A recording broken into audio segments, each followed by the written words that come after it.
and I am not in a funk right now, so I'm soaking it up while I can. My thoughts. And that brings my total number of books this year to, I feel like we could have cheated with somebody else. Today's August 4th, so let's talk about my July recap.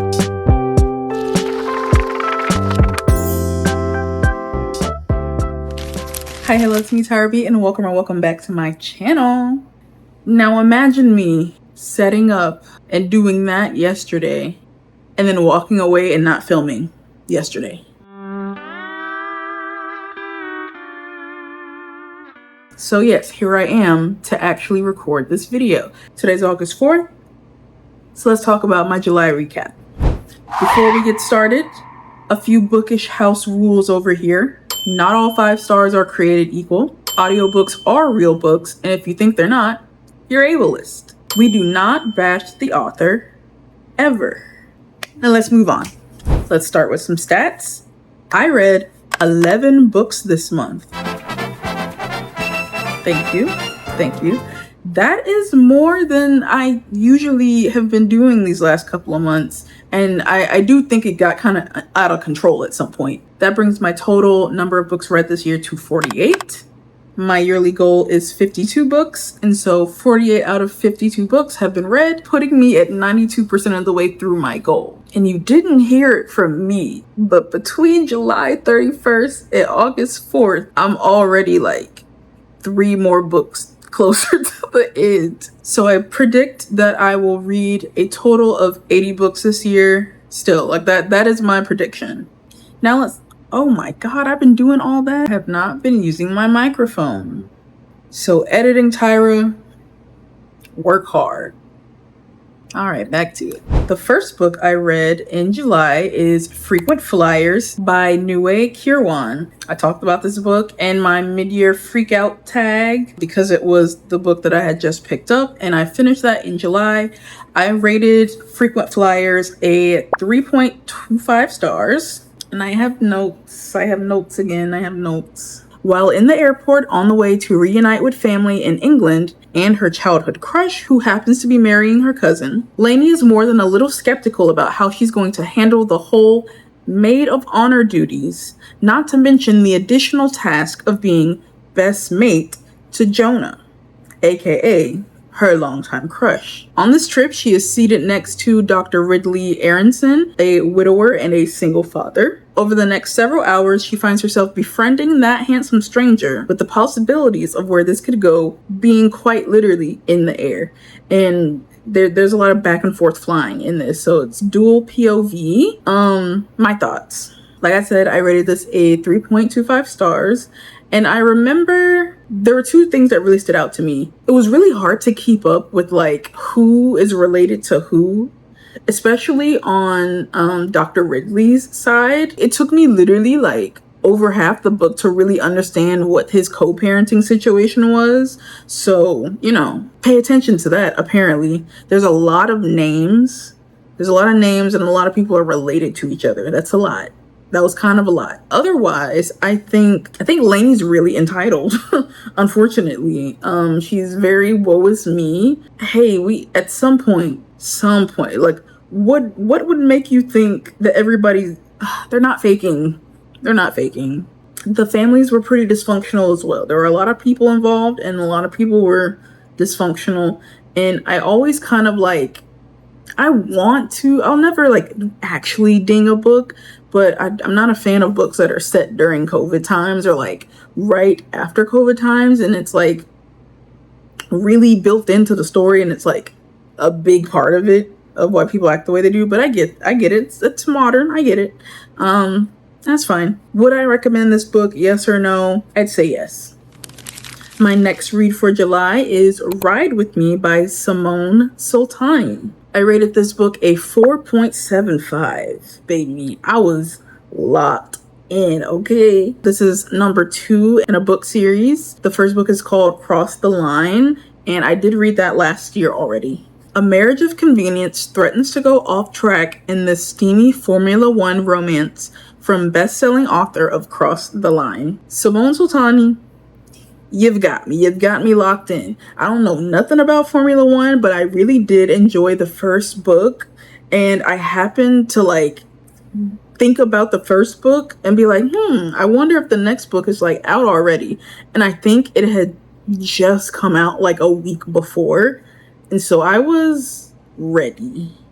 I was definitely pleasantly surprised. I did like the first book, Cross the Line, but it definitely hit like, these books feel really different. They're kind of set in the same universe, but the tropes are so different, and I like them both for different reasons, but I definitely like Ride With Me a lot. The main trope of the first book was like brother's best friend romance vibes, and that's fine. It was cute. There were, it was a nice dynamic. I like their moms in that one. But this one is very different. It's very marriage of convenience, like really rich guy. Girl already has her own business. His family wants to be involved, and it's like only a marriage of convenience because they're working together for something. But everybody's getting in too deep. Very different vibe. I really liked Ride With Me. Would I recommend this book? Absolutely, yes. The next book I read was Vanishing World by Sayaka Murata. Sayaka Murata is a Japanese author, and I didn't realize until recently, but like her books are just now being translated, and I've already gone through my phase. I've read Earthlings, I've read Life Ceremony, the other one, The Convenience Store Woman, and I was really excited knowing that this was coming out, not knowing that it's just like the translation's coming out. This book's been out for 10 years. I rated Vanishing World a 4.25 stars. A surprising and highly imaginative story set in a version of Japan where between married couples has vanished and all children are born by artificial insemination. For starters, okay, hold on, Sayaka, come back. We have a lashing for you. The very, very end made me want to throw up in the same way that one part in Earthlings made me want to throw up. Very similar vibe to that. And saving it for the end, you ain't slick. I will say this is one of Sayaka's more twisted novels, but I still really liked it, obviously, 4.25 stars. The premise reminds me a lot of one of the short stories in the Life Ceremony book. You see the reoccurring themes, for sure. Would I recommend this book? Absolutely, yes. But only if you like disturbing things to some degree. Like if you like true crime or like futurism, stuff like that, proceed with caution, but yes, I do recommend. The next book I read in July was No Ordinary Love by Myah, Ariel. I rated this book a 3.5 stars. A PR relationship between a pop star and a pro athlete bad boy turns into so much more in this swoony romance. Oh, isn't that so sweet? Even though I rated this all right, this book was making me angry. I was pretty disappointed because I remember loving Myah Ariel's writing style from the first book, and I was so excited to hear that there was another book coming out, but it was like somehow really slow paced, but also like we were jumping, we were getting places fast. I don't understand when did we start developing feelings. I don't even understand how that happened. Was it really like you showed me lust and a week later we're like down bad? Like, I'm sure that happens, but that I feel like we were moving like way too fast. I think the book spent a little bit too much time talking about like the old relationships that both these people were coming from, and definitely like female main characters backstory more than male main characters backstory. Like, we got inklings of him until we got the real understanding of his background towards the end of the book. I felt like that was the perfect amount. We spent way too, and like I know that there was drama there, but we spent way too much time talking about her and her ex. We spent more time talking about them than we did our like current couple, and like, I don't know how our current couple, I don't understand why they want to be a couple. Yeah, there's just not enough proof of feelings or like emotions, why they like each other, and it just felt kind of rushed. But like the story still had like potential, and that's how it got the 0.5 star. But No Ordinary Love, would I read again? No. Would I recommend? yes, but I want to hear your take. If you've already read No Ordinary Love, I would love to hear how you felt about it, because I feel like I'm so on the fence. Like, this had potential to be like really great, just like the last book, but I don't know, I was like low-key a little disappointed. Let me know. All right. The next book I read in July is called The Block Party by Jamie Day. I have never read a Jamie Day book a day in my life. I've never heard of Jamie Day before, but I'm a sucker for a cover, and like, look at that. I was enticed. This book was definitely giving off suburban paranoia, which, as you know, my new favorite genre. I rated this book a 4.75 stars.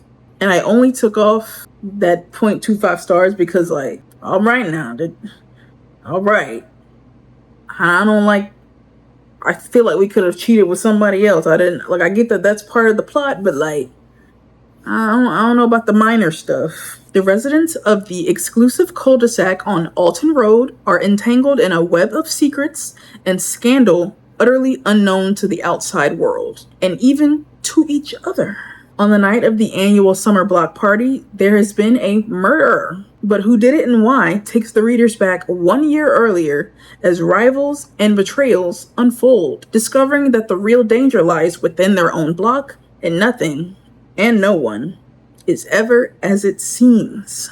This was a great whodunit, who's heard, really kept me questioning legitimately the whole way through the book. And I remember I spent some time in the pool listening to this book, especially when I finished it. This book was crazy. It was really giving classic suburban paranoia vibes, which reminded me a lot of Shari LaPena, so that was fantastic. Would I recommend this book? Absolutely. I would recommend this book. I love this book. I would want to buy a copy of this book to have in my library.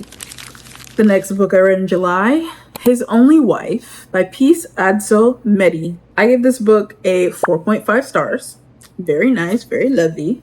I've been eyeballing this book for a while based strictly on the cover, and I finally got around to reading it. Afi is a young seamstress whose life is narrowing rapidly.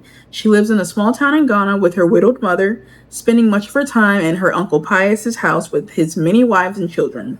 Then one day she gets offered a life-changing opportunity, a proposal of marriage from the wealthy family of Elikim, a man she does not know. She acquiesces, but soon realizes that Elikim is not quite the catch he seemed. He sends a stand-in to his own wedding. He is not there. And then he moves her into this plush apartment. She does not meet him until she gets to Accra. Not even the first day. It was not the first day. It turns out that Elikim is in love with another woman that his family does not approve of. Afi is supposed to win him back on their behalf. So this was an interesting read. It was fun. The ending had me pooped and gagged, for sure. Yeah, it's crazy. That's crazy. You got a whole life outside of me, and I see you once in a while. We talk on the phone once in a while. That's crazy. We're married? But wealthy family. They can pull strings in the neighborhood. It's best to stay on their good side, apparently. The next book I read was Second Tides, The Charm by Chandra Blumberg. I read this book because it was a romance. It was a black romance with sharks. Sharks are my favorite animal. I was curious. I ended up rating this 3.5 stars. And that honestly feels a little low now that I'm thinking about it again, but I'm sure I'll remember why soon. At first glance, Hope Evans just landed the perfect job, spending the summer on a shark research boat. Hope's new position comes with a big catch. The boat belongs to her ex-boyfriend, Adrian Hollis Parker. For 3 years, Hope's been treading water, staying away from anything that reminds her of their past. Since their split, Adrian has risen to internet fame as a shark expert. Embracing this new career trajectory was a risk, but working in cramped quarters with the woman he never stopped loving, that has potential to backfire in heartbreaking ways. I feel like this book would have been more fun if I didn't know a ton about sharks, but a lot of the fun facts I already knew. That's fine. I listened to this book a lot in the pool, which on 2 separate occasions was really bad for my anxiety over in the 7-foot section floating around. It's a cute romance, but I do feel like the character growth was like stagnant for like way too long. Sister Girl was not trying to like reflect, or I mean, I guess that's the point, but she was not trying to reflect on nothing, or she was real balled up emotionally. You know, Adrian's a good guy, and I like the dates that they went on towards the end. Would I recommend this book? Yes, it is a nice, sweet black romance. Easy read black romance. Go for it. The next book I read in July was Emily Henry's Great Big Beautiful Life. I ended up rating this 4 stars. 2 writers compete for the chance to tell the larger-than-life story of a woman with more than a couple of plot twists up her sleeve. I thought this book was very different vibes for an Emily Henry, because this is an Emily Henry household, okay? Most definitely. And I really enjoy her books and like the typical tropes and stuff. This one had the typical tropes, but it did kind of feel like more serious a little bit. Felt very different Emily Henry vibes. Still good vibes. I really like the setting of the book because it reminded me a lot of my years living in Savannah and living near Tybee Island. There was some like real serious adult stuff going on, like processing parenting styles and stuff. That was like a big theme. It did take a while for our female main character to like kind of step with that character growth, realize some things, and like, it's okay that people care about you. I'm sorry, girl. Would I recommend this book? It's an Emily Henry. Of course I would. The next book I read was The Courage to Be Disliked by Ichiro Kishimi. There's not a ton to say about this. This one's a self-help book, but it got really popular, and I think I mentioned that my boyfriend read this book, and it's like untranslated Japanese, and I was already planning on, technically I started reading it first, but then I put it down. But I did still want to read it to, you know, see what the advice was hitting for. He's actually not done. He didn't finish reading it yet, and I have.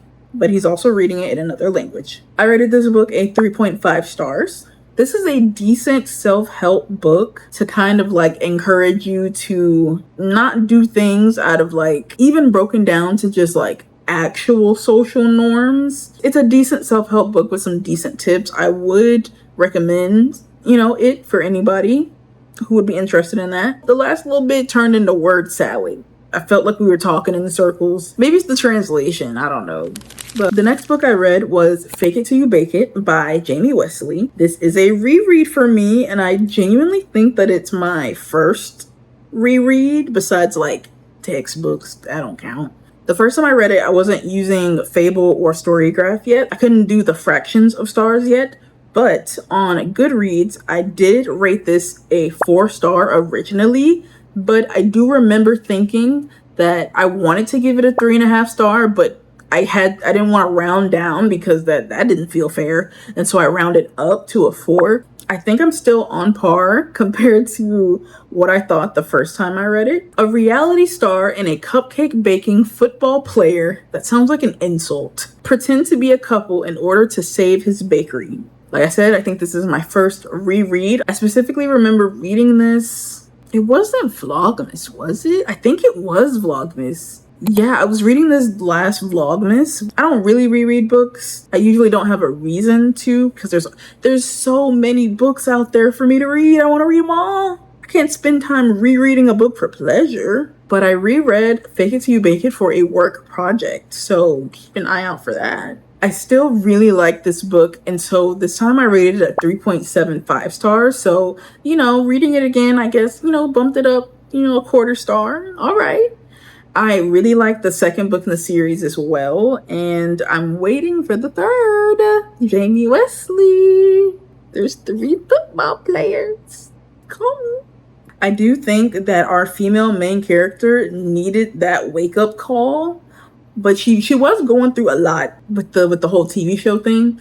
But she definitely needed the wake-up call because, hey, I've never had a trust fund before, but it can't be that hard. But also, her age does matter. It is affecting some of those decisions, so I can't be too mad. Would I recommend this book? Yes. I'd I recommend the series. And the last book that I completed reading in July was Only Because It's You by Rebecca Fisseha. I rated this a 3.25 stars. Ms. is not the marrying kind. She's more of a no strings attached. Cal is one of Miz's best friends and an aspiring actor who moved to Toronto from Ethiopia. But when he's suddenly at risk of having to return home and leave Toronto forever, Ms panics. There's only one solution. Obviously, Ms will marry Cal to become his spousal sponsor. It'll be a quick, short, only on paper marriage between friends, followed by a quick, easy divorce. Nothing will change and life will go back to normal, right? I had some qualms with this book a little bit, a teeny tiny bit. To get it out of the way, it's based in Toronto. We get it. We got it. Yeah. And I hate when this happens, but like the female main character was like kind of frustrating. When this happens, they feel very tunnel visioned. And it's not like, wake up, he loves you. But it's just like you're actually like kind of being mean and pushing away somebody that you claim you care about. And you're like doing a lot of weird things. You're also like doing weird things with other people and their feelings. Once she woke up, you know, they're a match made in heaven. But up until then, I was like, Cal deserves better. So there's that. To Mrs. Parents, I'm not mad. Grown folks gotta do what grown folks gotta do. I'm not mad. I think the way Ms. acted about the situationship was very like self-serving and selfish and sick and twisted. I don't know what that was about. Girl, what's going on? Is this how y'all get down in Toronto? Otherwise, would I recommend this book? Sure. If you're looking for a Black romance, especially ones that aren't set in the United States, sure, go for it. So to close it out, my favorite book from July was The Block Party. My least favorite from July was Only Because It's You. My next read is When 40 Blooms by Jacinta Howard. I am already more than 50% of the way through, so August will be a good recap. So stay tuned for an August recap.